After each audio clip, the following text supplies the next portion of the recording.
on the fly, if you don't mind. There's a quarter Okay. million practitioners. Would you say that's safe? No, a million. Practitioners. Practitioners, there's a million. I So remember. imagine if Yeah, we're our okay. own culture and ecosystem. A million. A Like million. I live in Houston, and there's 2 million people here. We Word. are.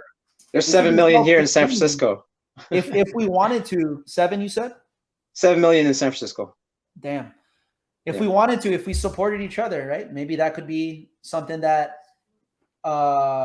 somebody needs to run a campaign. And I present this again. The problem is we're all practitioners, so we're not going to support each other like that. It's like Larry Bird selling his Converse shoe to Michael Jordan. It's not happening. It's just not happening. But a bigger picture is being painted right now. So we can see it slowly happening, man. I see B-boys that wouldn't open up even on their social media. Now they're talking. Now they're like, I mean, even Cruz, man, it's not, we're stepping away from the small, like tribal cliquey culture. And we see the bigger picture. It's evolving, man. You know, I think it can get there. We just need to, I mean, obviously a different strategy. Obviously, a different strategy is happening, but you know, whenever I talk about this, I always talk scale. I always talk scale versus grassroots. I always talk scale, and I don't talk scale to discourage anyone. I talk scale to kind of like put it in perspective. You know what I mean? Like, you know, if it's scale, the question is, how do we get to scale, right? And I'm going to bring up one guy right now. And not everyone likes him, but it doesn't matter because this is the whole point. What I'm saying right now, though, is, you know, and I heard this too before. I don't know how true it is, but you're always like one follower away from getting to 1 million. That one person could. So I brought up Backpack Kid. So let's. So this guy was a TikTok. Oh shoot! I messed up. A TikTok. Hey, we're not that kind of show, bro. What's going on here, man? My bad. I pressed the button by accident. But this guy was basically an Instagram and TikTok star. Okay, that's ready. So this guy, Backpack Kid, he made the floss dance popular. Let's watch this guy go. So this guy, he danced for Katy Perry, just some awkward white kid, right? Oh man, the most relatable archetype. So right? The thing about him is that he probably has 1 million followers on Instagram, right? And look, this is all he's doing. This is all he's doing. Yo, that's it, man. That's all he's doing, right? Well, you're selling a dream right there. The psychology is, hey, if he can do it, anybody can do it. So yeah, that's all he's doing. But the thing is, no B-boy or B-girl has matched him yet. Because B-boying is different. It's an actual art.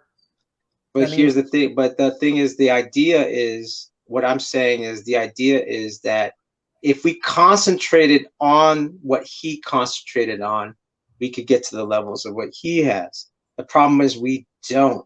We concentrate on one pie. That's my point. The pie is, let me get to Red Bull. Let me get to freestyle sessions. So 2 things out of an infinite way of opening up the market, that's all we're concentrating on. Not everybody, but I get what you're saying. Yeah, the majority. Okay, how many people? Okay, how many B-boys and B-girls have a podcast? I don't know, maybe like 5 that I could list, but I don't know very many other. That's 5, man. That I know about. You know how many sports people have podcasts? You know how many, you know, like whatever podcasts? That's 5. Smurf, Dizzy, you know, Not So Fresh podcast. There's 2 from Texas. Break Free. That's another. Yeah, dude, that's still not filling my hand yet. Have we ventured off in anything else besides freestyle session and Red Bull? So what you're talking about is building a community outside of the community, right? No, well, we're talking what you brought up earlier. You know, like kind of like the grassroots stuff. We haven't built that. Not in media. We haven't done it. This is what I'm saying. Everyone's practicing. What are you practicing for? The next competition? Okay. You want to document it? Huh? No.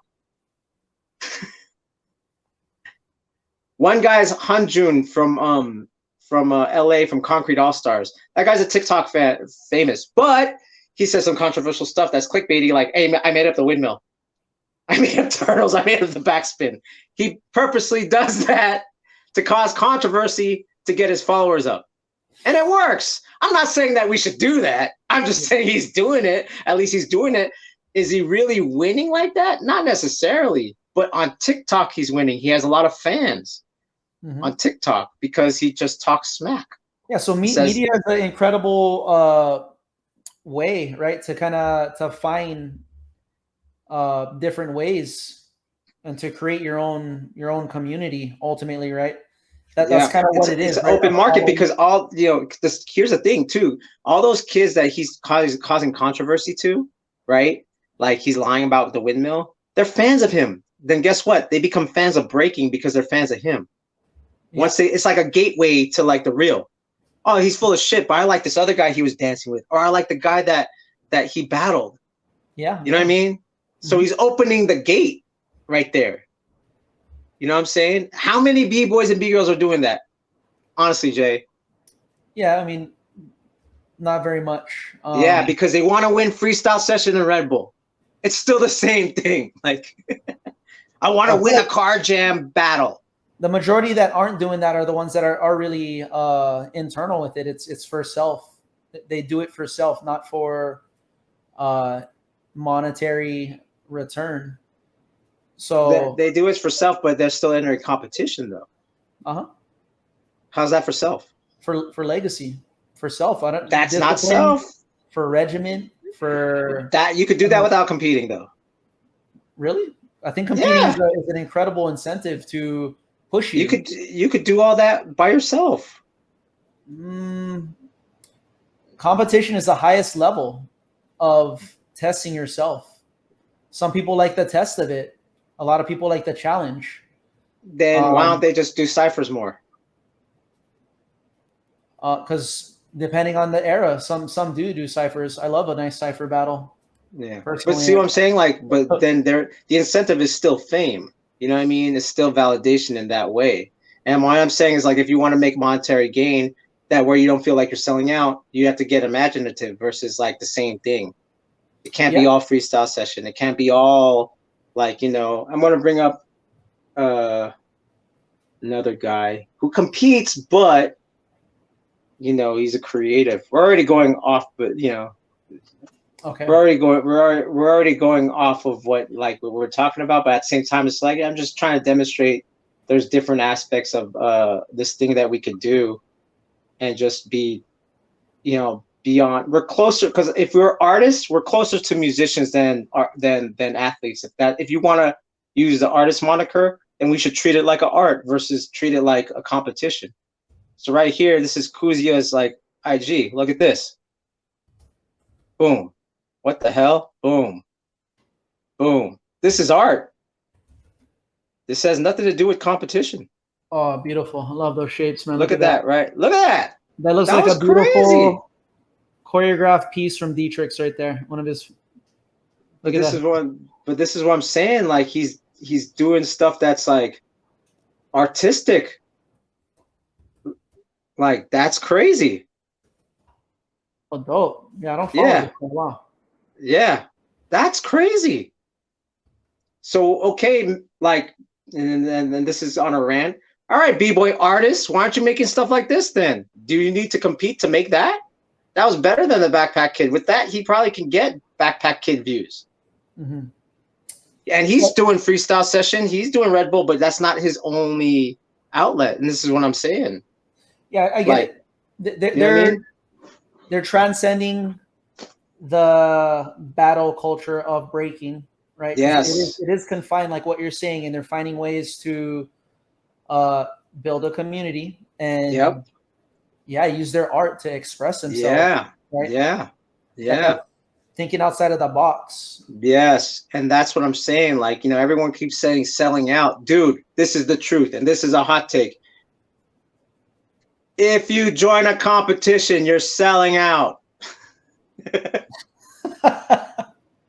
For real, think about it. You're putting your rep to 3 people that might not like you. Yo, what's that platform that Roman always talks about? He's like, yo, we'll do it here, and then we'll put the bigger content here, and then it's one of those things that people pay a minimal amount, but if you get a lot of them to buy, then it helps out a lot. Oh, Patreon. So I'm saying, like, we have all these, Patreon. There's options. There's options. You know what I'm saying? There's options, but then people aren't thinking like this. They're still, practitioners aren't thinking like this. They're thinking of, so for instance, I brought up Arc. You know, I told you behind the scenes, like Arc made a certain amount of money, more than some B-boys I know did, from just teaching. He wasn't the most popular B-boy, but he knew how to market himself. He knew what to do.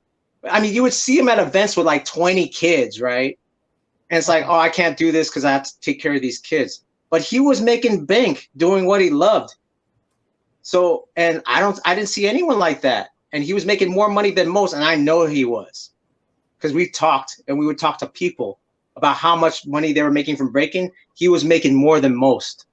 And he wasn't signed to anyone.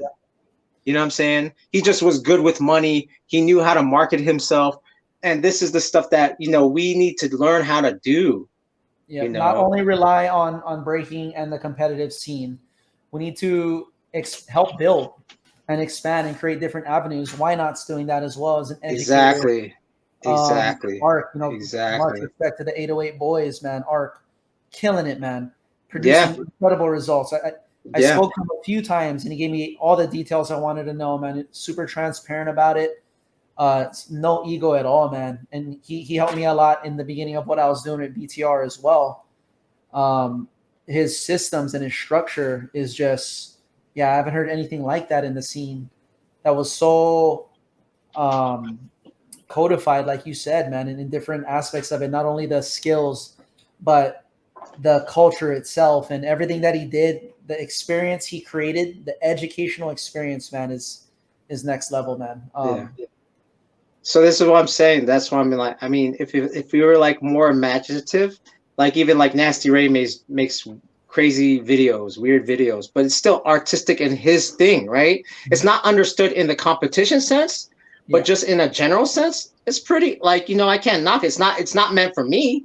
But that's the whole point. It's meant to, like, for like, you're trying to create a market. You're trying to create your brand with what you do with it. And I think the problem is, it's like when people think brands are just thinking of these clothing, like, you know, just merch. But then what we're talking about is like, why don't you create content out there that's more artistic?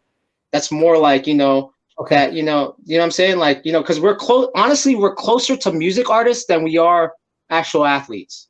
Honestly, Backpack Kid, he'll never win an event, but it's his personality, his style, his thing, that's what he's selling. And we could do that as B-boys and B-girls, but no, we're trying to win freestyle session. We're trying to win these competitions too much. You could do both, right? Your job could be creating some dope content as your day job and then competing at night. You know what I'm saying? Like, so you gave us a list right there of several things that you could do, right? You can think outside of the box. You can innovate. You can maximize media platforms to build your personal brand. With that comes merch, and building your community. Right? Because once you have a community, then you have power, and you have 100. Relationship equity is definitely surpasses money. You know, Jay-Z said it himself. Your network is your net worth. 99 problems, but mine. You know what I'm saying? We have a few other clips you want.